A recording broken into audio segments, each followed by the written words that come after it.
So welcome everybody to our final session, number 15 of this series of supporting mental strength. Сэтгэлийн тэнхээ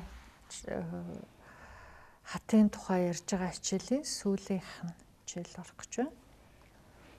And so let's take a moment to ensure that our motivation is positive so we can gain the greatest benefit from our time and effort listening.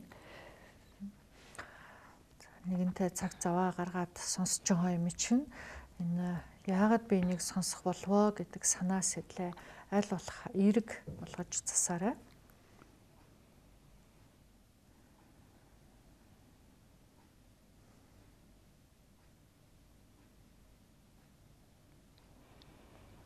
And then in this session, in our final one, we're going to speak about a little bit more about generosity.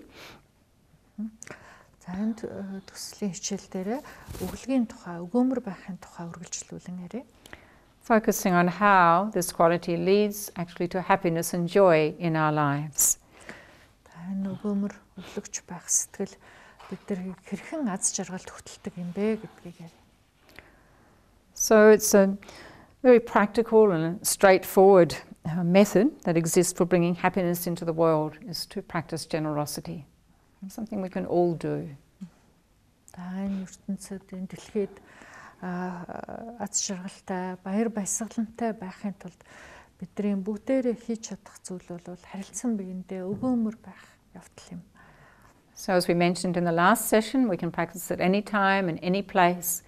And actually we don't need to have a high education or even any education or intelligence to practice generosity. Түрүүний дугаарууд дээр ярьжсэнтэй адилаар бид нар хизээч хаанч хинтээч өгөөмөр байж болтгоо гэсэн тийм ээ.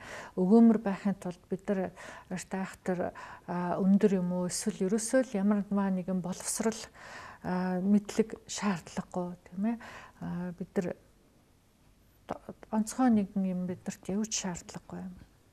And we don't even need to have great wealth. Бүр түүнээс гадна бидэрт айхтар хит хөрөнгөч байх шаардлагагүй. So for example, we could extend generosity in the form of a hug, a smile, thinking of somebody who might be lonely and picking up the phone or giving them a call or popping in to see them. There are many, many ways we put our mind to thinking how we can be generous. Сайтар бодоод авах юм бол бид нар хэн нэгэн лөө зүгээр инээмсэглэж болно, тийм ээ, халуун дотноор харж болно, хэн нэг тэрч болно, эсвэл ганцаардж байгаа болов уу гэж сансан нэгэн лөө утсаар ярьж болно, тийм. Тэгэхээр бид нар өгөөмөр байхыг олон янзаар бодож болох нэ. Then when we're in the shops or in government places or anywhere, in banks, where we find ourselves in a queue, and if we actually aren't in such a hurry, it's very nice to offer somebody our position in the queue, which rarely happens, but actually when it does happen, and if you're the one that's in a hurry, you know how much you appreciate that kindness. Бүр дэлгүүрт банкнд хаа нэгэн газар дугаарлаж зогсохдоо айхтар их яарч сандарж байгаа хүнийг харах юм бол өөрийнхөө дугаарыг өөрийнхөө өмнөр оруулж өгч болно шүү дээ гэж тийм ээ. За иймэрхүү явдал сүүлийн үед их айхтар их тохиолдохоо болсон байна. Гэхдээ нөгөө хүнийгээ ямар их баярлуулах болоо гэж санах юм бол хийж болох сайхан зүйл мөн. And then what about generosity on the roads? How nice it is when we have very courteous drivers who allow us to go in front if we're in a hurry, or we allow somebody to go in a hurry because we can, in front of us, because we can see that they're in a hurry. Maybe they have to get somewhere quickly. So this is another act of generosity. За тэгээд айхтар төгсчлөлтэй зам дээр бид нар хин нэгэнд зам тавиад өгч бол өөрийнхөө урдуур оруулж болно. Энэ бас л өгөөмөр байгаагийн нэг шинж шүү дээ гэж те. Хин нэгэн яарч сандарч явж байхад нь бид нар зам тавьж өгөх юм бол энэ өглөг болно гэсэн үг. And then this one might be difficult to do, especially in UB, where we know parking is in such short supply. But actually offering your parking place to another person, because you know they also, you can see they have a need, or they've told you they really need to be there, and perhaps you can go somewhere else. So there's so many ways we can do this. За ялангуяа машины зогсоолыг хэн нэгэн хүнд гаргаж өгөх те. Магадгүй Улаанбаатарт энэ бас төдийлөн зогсоол олддгүй газар амархан бишээж болох юм. Гэхдээ магадгүй одоо хэн нэгэн зогсоолоо тавьж өгөх юм бол энэ бас нэг сайхан өглөг яхааргүй юм байна. And then on public transport, offering our seat to an elderly person, a pregnant person, or maybe a person with a disability. And actually I see that happening quite often in Mongolia. Not that I go on the bus a lot, but I have seen it and been very my heart's been very warmed by that thoughtfulness. Тэр нь автобусанд суудал сандал тавьж өгөх бол бас нэг сайхан өглөг шүү дээ гэж хэн нэгэн одоо настай хүнд юм уу тийм ээ ядарсан байгаа хэн нэгэндээ суудал тавьж өгөхийг харахад хөндлөнгөөс харсан хүний хүртэл сэтгэл сайхан халуун дулаан бүлээн болдог ийм сайхан өглөг юм. So I'm sure thinking yourself, and if you brainstorm with others, you can probably come up with numerous ways that in everyday life how we can actually practice generosity and how it makes a difference in your life, in your mind and heart, and especially in the lives of others.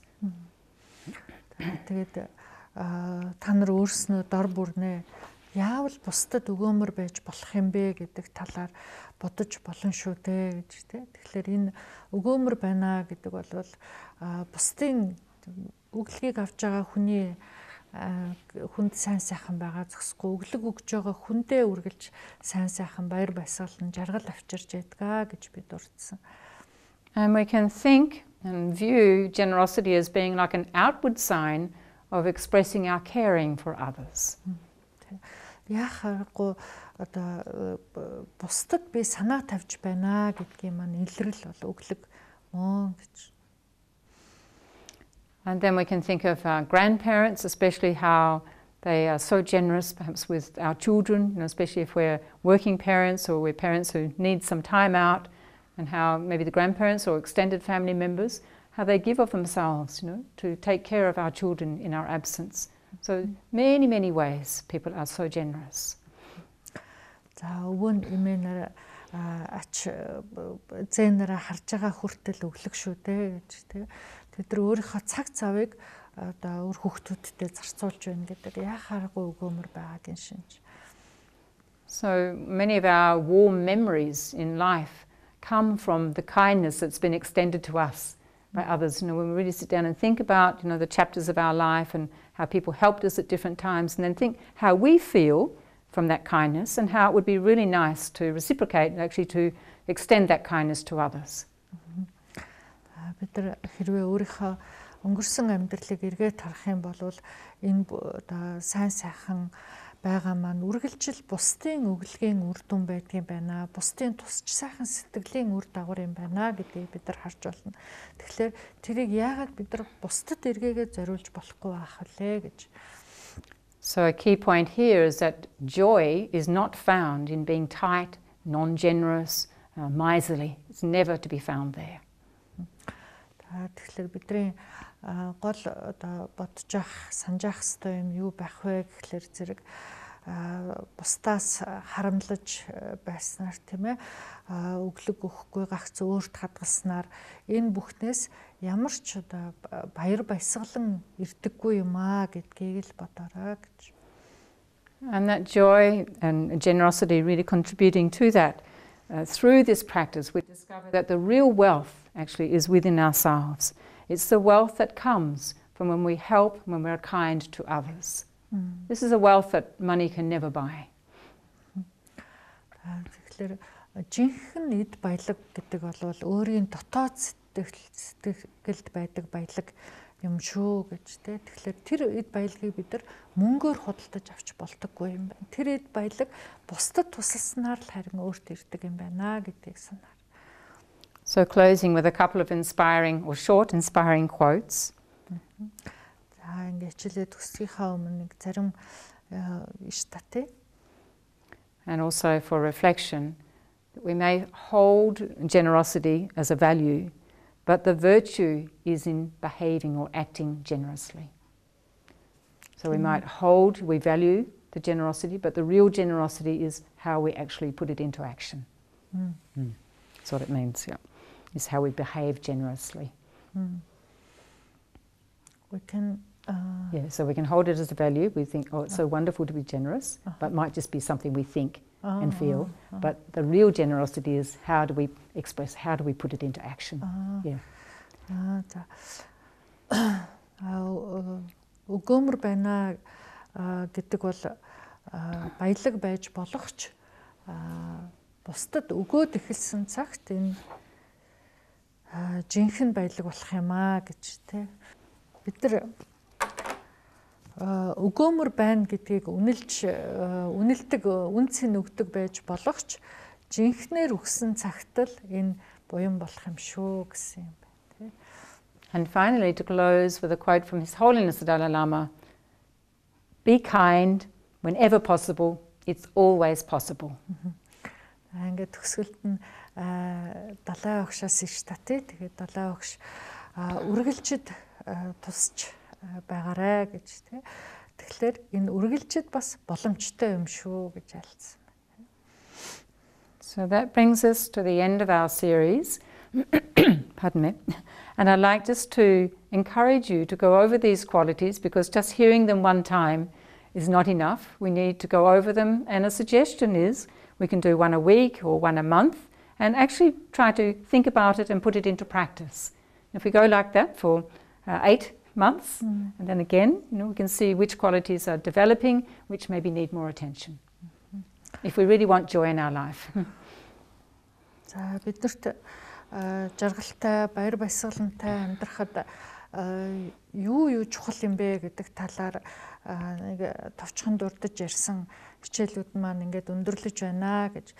Тэгээ ямар ч байсан нэг 8 юмыг бодож санаж байх юм бол энэ бид нар эрдэм гэж нэрлэдэг байгаа 8 зүйл бидний сэтгэлд байх юм бол энэ айдлаар хэлж ярьж үлдэх юм бол бид нар жаргалтай, баяртай амьдрах юм байна гэж ярьлаа. Тэгээд энэ зүгээр сониг удаа сонсоод өнгөрөх биш тийм ээ. Энийг дахин санаад өөрийнхөө амьдрал дээр хэрэгжүүлэх гэж хичээх нь чухал юм шүү. Магадгүй одоо энэ 8 зүйлийг нэг сараар оролдоод үзэж болох юм тийм ээ. Нэг сард өөрийнхөө харах өнцгийг өөрчлөх гээд одоо үзэж болно тийм ээ. Дараагийн нэг сард нь даруй төлөв байна гэж юу юм бэ гэдгийг бодоод үзэж болно гэд. Ингээд яваад ах юм бол жилийн 8 сар нь маш үр бүтээлтэй өнгөрсөн сайн дадал зуршил суусан юм бүтээлч 8 сар болох нэ. So I would like to close in expressing my gratitude to everybody who's made this possible to actually make this series and show it. And may there be benefit in people's hearts in some way, will contribute to your joy and happiness in this life. Thank you for being with us. Би хичээлийнхаа төгсгөлд хичээлийг та бүхэнд хүргэхэд одоо оролцсон хүн болгонд маш их талархаж байна. Дээр нь энийг сонссноор бүгдэд одоо багч болоо тус ирэх болтугай гэж өрөөё. And please remember to take those regular deep breaths. It's very calming for your body and for your mind. And also to dedicate all of your virtuous actions to that which is meaningful in your life. Тэгээд хичээл дээр заасан тэр гүнзгий амьсгал авч гарах тасгалыг байнга тогтмол хийхээ битгий мартаарай гэж захиах байна. Яагаад гэвэл сэтгэл санаагч, бие махбодыгч одоо амрааж, тайвшруулж сулалдаг ийм тустай юм шүү гэж. Тэгээд бидэрт тэр баяр баясгалан жаргалыг авчрах өөдрөг тустай эерэг сэтгэлийг төрүүлэх энэ ажлаа битгий мартаарай. So маш их баярлалаа.